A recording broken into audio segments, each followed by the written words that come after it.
Good morning, students.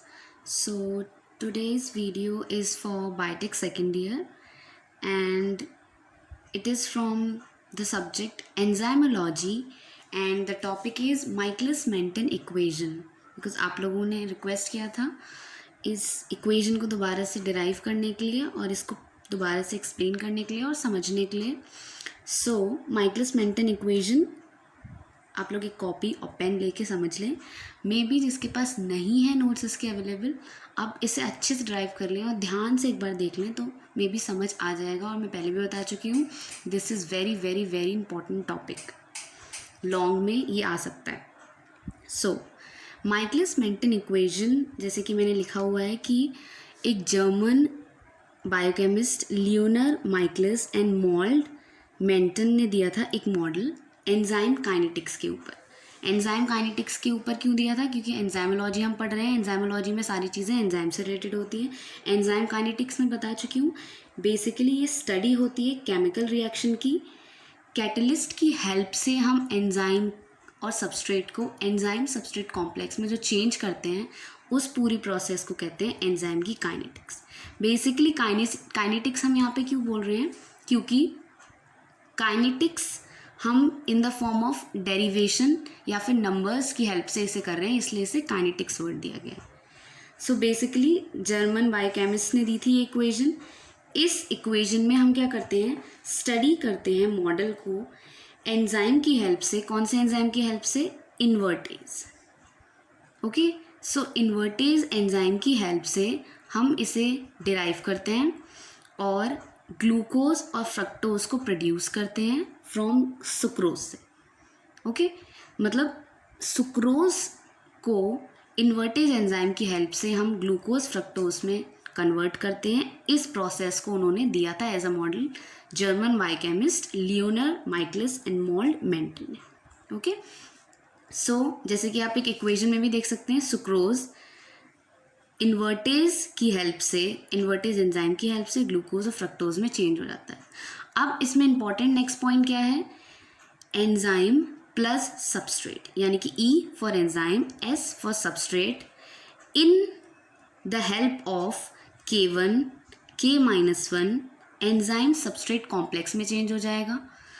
K2 की presence में enzyme के साथ प्रोडक्ट की फॉर्मेशन होगी.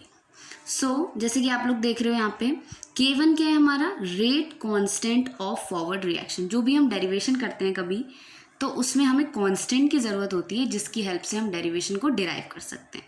यहाँ पर क्या है? K1 रेट कांस्टेंट है फॉरवर्ड करने के लिए, यानी कि रिएक्शन को आगे बढ़ाने के लिए. K-1 क्या है? रेट ऑफ बैकवर्ड रिएक्शन, यानी कि रिएक्शन को वापस ले जाना है, तो इसलिए K-1 है. जैसे कि यहाँ पे आप लोग देख रहे हो, ये जो साइन होता है ये रिवर्सिबल का होता है, यानी कि ये reaction enzyme plus substrate, enzyme substrate भी बना सकता है और एंजाइम सबस्ट्रेट दोबारा से रिवर्स होकर भी एंजाइम और सबस्ट्रेट बना सकते हैं, एंजाइम सबस्ट्रेट कॉम्प्लेक्स. ठीक है, सो K-1 हमारा बैकवर्ड रिएक्शन हो गया, K1 हमारा फॉरवर्ड रिएक्शन हो गया. लास्ट बचता है K2. K2 है रेट कांस्टेंट फॉर कन्वर्जन, यानी कि जो भी कन्वर्जन होगा उसके लिए जो कांस्टेंट होता है वो होता है हमारा K2. तो अब इसे डिराइव करते हैं. बेसिकली अकॉर्डिंग टू इक्वेशन क्या है कि जो भी इक्वेशन के अकॉर्डिंग ये है कि एंजाइम है हमारे पास, सबस्ट्रेट है, एंजाइम सबस्ट्रेट कॉम्प्लेक्स है. तो इसमें क्या होगा? एंजाइम कैटेलाइज करेगा reaction in different concentration of substrate depend on the substrate concentration at relative low concentration of substrate at low और लेसर अमाउंट. इसका मतलब क्या होता है कि जो भी हम इक्वेशन डिराइव कर रहे हैं, यानी कि उसकी इनिशियल वेलोसिटी, यानी कि एंजाइम एक पॉइंट से अगर स्टार्ट हुआ है तो वो आगे बढ़ेगा, उस पॉइंट पे उसकी वेलोसिटी क्या होगी? 0. तो जिसे हम कहते हैं V0 या फिर V रिएक्शंस मैक्सिमम वेलोसिटी, यानी कि जब उसने स्टार्ट करी V0 V0 यानी कि इनिशियल थी. V0 है हमारा इनिशियल वेलोसिटी, यानी कि एंजाइम ने जहाँ से स्टार्ट किया था, और जिस हाई अमाउंट में, यानी कि जितने अमाउंट तक वो जा सकता है उसे हम कहते हैं Vmax, जिसे हम कहते हैं मैक्सिमम वेलोसिटी, यानी कि उसकी हाईएस्ट वेलोसिटी जहाँ तक एंजाइम मूव कर सकता है. ठीक है, अब नेक्स्ट है हमारा rate of formation of ES, यानी कि एंजाइम सबस्ट्रेट कॉम्प्लेक्स को फॉर्मेशन करने के लिए कौन सा फॉर्मूला या फिर कौन सा एक इक्वेशन है जिससे हम इसे आगे यूज कर सकते हैं. सो ES इक्वल्स टू होता है K1. K1 क्या है? Rate constant of forward reaction. ES enzyme substrate. जिसको ये क्लियर ना हो इसलिए मैंने ये लिख दिया है यहाँ पे. E से एंजाइम, S से सबस्ट्रेट. ES होता है हमारा एंजाइम सबस्ट्रेट कॉम्प्लेक्स. नेक्स्ट है rate of dissociation of ES. ES का डिसोसिएशन मतलब फॉर्मेशन मतलब बनना, डिसोसिएशन मतलब टूटना. तो दोनों ही कंपैरिजन में ES क्या होगा? K-1 यानी कि बैकवर्ड रिएक्शन एंड ES क्या है? Enzyme substrate complex. यहाँ तक क्लियर हो गया होगा. ये है हमारा डिसोसिएशन कांस्टेंट. ये चीज़ ध्यान रखनी है. Dissociation, rate of dissociation of ES लिखा है यहाँ, और यहाँ लिखा है डिसोसिएशन कांस्टेंट, यानी कि कांस्टेंट जिस पे रख के हम सारी चीज़ों को इक्वल कर सकते हैं. कांस्टेंट का यही यूज़ होता है फिजिक्स में, मैथ्स में, बेसिकली बायोकेमिस्ट्री में भी हम यही करेंगे. KS. अब यहाँ देखते हैं जो इम्पोर्टेंट है. KS जो होता है हमारा इक्वल होता है enzyme substrate upon enzyme substrate complex equals to K-1. K-1 क्या था? Rate of backward reaction upon K1. K1 है हमारा rate constant of forward reaction. यहाँ तक आई होप कि आप लोग के समझ आ रहा हो. Conservation law E equals to E0 minus ES. एक एंजाइम की कंजर्वेशन के लिए लॉ दिया गया था. उसकी इक्वेशन के अकॉर्डिंग क्या है कि एंजाइम E0 और एंजाइम सबस्ट्रेट कॉम्प्लेक्स से इक्वल होती है. ये इसका लॉ है, इसमें कोई चेंज नहीं है क्योंकि ये लॉ दिया गया था. इसका बेसिकली मीनिंग क्या है कि जितने भी टोटल एंजाइम की कंसंट्रेशन है विच इज़ फ्री, जो कि फ्री है या फिर कंबाइंड फॉर्म में, ठीक है, उसे बोला जाता है एंजाइम कंजर्वेशन लॉ. यानी कि जो भी एंजाइम की कंसंट्रेशन है, जो भी है अराउंड, फ्री फॉर्म में है या कंबाइंड, किसी के साथ कंबाइंड फॉर्म में. कंबाइंड कैसे होगी? जब वो ES कॉम्प्लेक्स बनाएगी. फ्री कैसे होगी? जब एंजाइम और सबस्ट्रेट अलग अलग होंगे, सेपरेट होंगे. तो रेट ऑफ फॉरवर्ड रिएक्शन यानी कि फॉर्मेशन वाला जो था आगे, K1 equals to rate of backward K-1. ये दोनों एक दूसरे के इक्वल होते हैं. और अभी हमने पढ़ी E equals to E0 minus ES, जिसे हमने फर्स्ट इक्वेशन मान लिया. स्टूडेंट्स मैंने यहाँ पे इसलिए करके रखा हुआ है पूरा equation. K1 equals to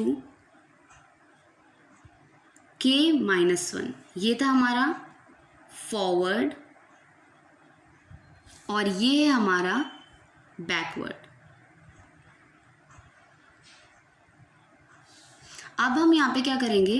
K1 enzyme and substrate, यानी कि हमने वहाँ पे पढ़ा था KS, अभी इससे पहले हमने पढ़ा था कि KS इक्वल्स टू E यानी कि enzyme, S that is substrate upon ES enzyme substrate equals to होता है K-1 अपॉन K1. इसलिए K1 enzyme substrate equals to K-1 ES. ये हो गई हमारी फर्स्ट इक्वेशन, यानी कि जिसे हम आगे यूज़ करेंगे. सो ये कैसे आया? जैसे कि आप लोग यहाँ से देख सकते हो, K1 क्रॉस ओवर कर देंगे तो इस तरीके से इक्वेशन बन जाएगी. ये जो है यहाँ ही बना दिया गया डायरेक्टली. इसको समझ में ना आया हो उसे मैं यहाँ नीचे फिर से करके बता दूंगी. जब ये एक दूसरे से क्रॉस करेंगे तो ये ऐसा हो जाता है ES equals to K-1 ES, जो हमने यहाँ पे लिख दिया है. Okay. K1 E0 minus ES ये कहाँ से आया? फर्स्ट इक्वेशन से हमने इसे यहाँ पे रखा. एंजाइम कंजर्वेशन लॉ की इक्वेशन क्या थी? E equals to E0 minus ES, ये इक्वेशन थी. इसको हमने यहाँ पर पुट कर लिया. कहाँ पर? E की जगह पे, क्योंकि E के इक्वल था ना. E equals to E0 minus ES था एंजाइम कंजर्वेशन लॉ के अकॉर्डिंग. यहाँ पर था एंजाइम कंजर्वेशन लॉ के according E equals to E0 minus ES हमने फर्स्ट इक्वेशन मानी, जिसमें KS E यानी कि enzyme substrate upon ES equals to K-1 upon K1. Next E की प्लेस पे हमने E naught minus E S को पुट कर दिया। इसके बाद क्या करेंगे हम, K1 equals to E naught minus E S, जो हमने यहाँ से यहाँ पे रख दिया, सबस्ट्रेट एज इट इज आ जाएगा, इक्वल्स टू इसके साथ होगा K-1 ई एस, यानी कि enzyme substrate as it is हो गया नेक्स्ट इक्वेशन में। अब इसके बाद क्या होता है, यहाँ इंपॉर्टेंट है, प्लीज ध्यान देना, ई नॉट, अब ये ब्रैकेट के बाहर है, ये ब्रैकेट के अंदर है, तो यहाँ पे कोई साइन नहीं, इसका मतलब ये इससे मल्टीप्लाई करेगा, तो क्या होगा, K1 जो है मल्टीप्लिकेशन में है, इस साइड में जाके क्या हो जाएगा, यहाँ मल्टीप्लिकेशन में है, तो जब ये इधर जाएगा तो ये डिवीजन में हो जाएगा, यानी कि इसके ऑपोजिट आ जाएगा डिनोमिनेटर वाले प्लेस पे। ये होता है हमारा न्यूमिनेटर, ये होता है डिनोमिनेटर, ठीक है। K1 यहाँ चला जाएगा, E naught minus E S इससे मल्टीप्लाई करेगा सबस्ट्रेट से, ये ब्रैकेट ओपन होगा तो E naught substrate E S substrate, okay, और बीच में माइनस का साइन था, एज इट इज नीचे आ जाएगा। नेक्स्ट यहाँ पर K-1 अपॉन K1 यहाँ पे आ गया, E S as it is आ गया, ओके। नेक्स्ट पॉइंट है ई नॉट, यहाँ पर E naught as it is substrate equals to, okay, K-1 ये किसके इक्वल होता है, KS के, तो जब ये इसके इक्वल है तो क्यों ना हम KS रख दें, जब हम KS रख देंगे तो भी सेम ही चीज़ होगी, तो हमने यहाँ पे क्या रख दिया, KS, जो कि क्या होता है, constant, dissociation constant, dissociation constant K-1 यानी कि बैकवर्ड रिएक्शन और फॉरवर्ड रिएक्शन के इक्वल होता है, तो हमने उसे यहाँ पे रख दिया। KS जब इसके प्लेस पे आ जाएगा तो ES और S जो कि यहाँ माइनस में थे, यहाँ पर आएंगे, लेफ्ट से राइट में आएंगे तो वो प्लस में हो जाएंगे, ठीक है, यहाँ पर ये प्लस में हो जाएंगे और ES हमारा यहाँ पर आ जाएगा। अब ES जब हमारा यहाँ पर आ जाएगा,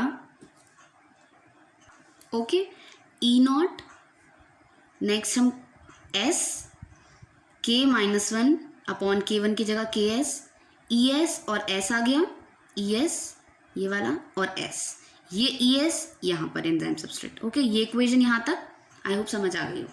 नेक्स्ट ई नॉट और substrate as it is next step में आया, उसके बाद हमने क्या किया, ES प्लस के लेफ्ट साइड में प्लस के राइट साइड में, दोनों में क्या है कॉमन, ES, देख रहे होगे आप लोग, ES और सबस्ट्रेट, KS और ES, यानी कि ES दोनों में कॉमन है, तो हमने उसे कॉमन ले लिया। नेक्स्ट KS जो कि डिसोसिएशन कांस्टेंट है, प्लस S हमने साथ में रख दिया। अब इसमें क्या होता है, KS के अकॉर्डिंग K-1 अपॉन K1 जो मैं पहले भी बता चुकी हूँ, E naught S equals to ES जो कि कॉमन आ गया, KS प्लस S यहाँ तक आ गया। उसके बाद E naught S KS plus S ES यानी कि एंजाइम सबस्ट्रेट के संग ये इक्वल हो गया, ये हो गई हमारी फर्स्ट इक्वेशन, यानी कि इक्वेशन एंजाइम सबस्ट्रेट की डिराइव। अब ये आ गई हमारी सबस्ट्रेट के केस में, यानी कि एंजाइम सबस्ट्रेट कैटेलाइज जब होंगे माइकलिस मेंटन इक्वेशन के मॉडल के अकॉर्डिंग, तो ये इक्वेशन हमारी डिराइव होगी। अब हम नेक्स्ट करेंगे इन टर्म्स ऑफ वेलोसिटी, यानी कि वेलोसिटी क्या, V नॉट से V मैक्स में कैसे चेंज हुआ, इसके टर्म्स में। नेक्स्ट है हमारी, तो हमारी इक्वेशन है वेलोसिटी के केस में V naught equals to K2 ES, ठीक है, K2 हमारा क्या था, रेट कांस्टेंट फॉर कन्वर्जन, ठीक है, V naught equals to K2, ES क्या हमारा भी आया था, ES E naught S upon KS S, तो जब ES हमारा ये आया दैट मीन्स ES के प्लेस पे हम ये इक्वेशन को रख सकते हैं, तो क्या रखा हमने, E naught S upon KS plus S, okay. Next V naught, जैसे मैं पहले बता चुकी हूँ कई बार, इनिशियल वेलोसिटी होती है किसी भी एंजाइम की जब वो कैटेलाइज नहीं होती है, जब वो रिएक्शन में पार्ट नहीं लेती है, अपने प्लेस पर होती है, फंक्शनिंग फॉर्म में नहीं होती है। Next V naught equals to E naught S, जैसे कि इसमें सेम टू सेम है, बट जैसे कि पहले हुआ था K2 मल्टीप्लिकेशन में है, ऑपोजिट में आएगा, डिवीजन में हो जाएगा, डिनोमिनेटर के प्लेस पे चला जाएगा, K2 ई naught S upon KS S, same equation हो रही है अभी। Next V0 upon K2। अब हम यहाँ देखेंगे कि E0 जो होता है हमारा equals to V max upon K2। E0 V max upon K2 के इक्वल होता है, ये इक्वेशन है, ठीक है। क्यों? क्योंकि इनिशियल वेलोसिटी उसके अकॉर्डिंग चल रही है, ठीक है। ये एंजाइम कंजर्वेशन लॉ के अकॉर्डिंग है कि वी मैक्स अपॉन K2 होता है। V0 अपॉन K2, E0 की जगह पर आ गया वी मैक्स बाई K2। ये इक्वेशन हमने यहाँ पर यूज कर ली। V max by K2 substrate then KSS। अब दोनों जगह पर K2 है तो हम इसे कैंसिल आउट कर देंगे। नेक्स्ट हमारी फाइनल इक्वेशन आती है V0 equals to V max S यानी कि सबस्ट्रेट KS यानी कि कांस्टेंट। कौन सा कांस्टेंट है? Dissociation constant plus substrate. So in terms of velocity, Michaelis-Menten equation is derived now. In place of enzyme substrate ये इक्वेशन होगी, वेलोसिटी के केस में ये इक्वेशन होगी। आई होप आप अच्छे से क्लियर हो गई हो। अभी भी नहीं हुई हो दोबारा वीडियो देख लेना, उसके बाद भी नहीं हो प्लीज़ पूछ लेना, ये इंपॉर्टेंट है, मैं कई बार बता चुकी हूँ, इसलिए इस पर ध्यान देना। Okay students, thank you for the class.